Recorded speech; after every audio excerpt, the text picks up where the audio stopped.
has been a while since we've gone digging for old here on this story, and while we usually feature items or events from Oregon with the help from the Historical Society, tonight we're looking north and east into the state of Washington. Accompanied by state police, Washington's original 1889 Constitution left its climate-controlled vault in Olympia and was on display at the Spokane Public Library for a couple of hours this afternoon. It is the first time ever that the historic document has traveled to eastern Washington.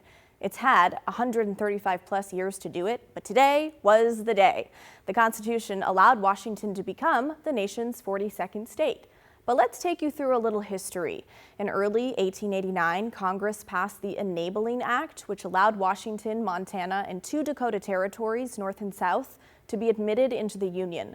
Among other requirements, Congress told each prospective state to write and ratify a state constitution. So an election was held in Washington to choose 75 delegates to frame the document that would form the basis for all future laws. They met on July 4th, 1889 in Olympia and worked for a month and a half before finishing in late August.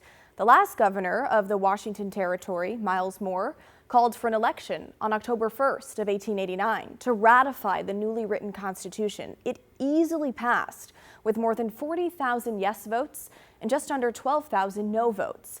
And now that conditions under the Enabling Act were met, a certified copy of the document was sent by courier to President Benjamin Harrison, whose approval was necessary before Washington could officially become a state.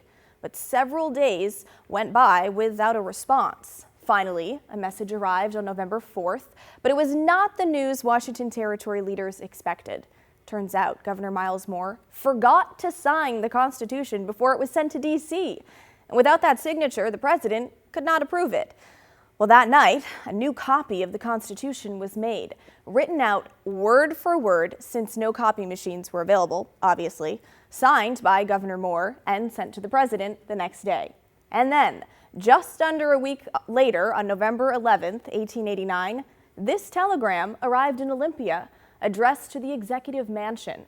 It reads, "The President signed the proclamation declaring Washington to be a state in the Union at 5 o'clock and 27 minutes this afternoon." And just like that, Washington became the 42nd state. Well, the more you know, folks.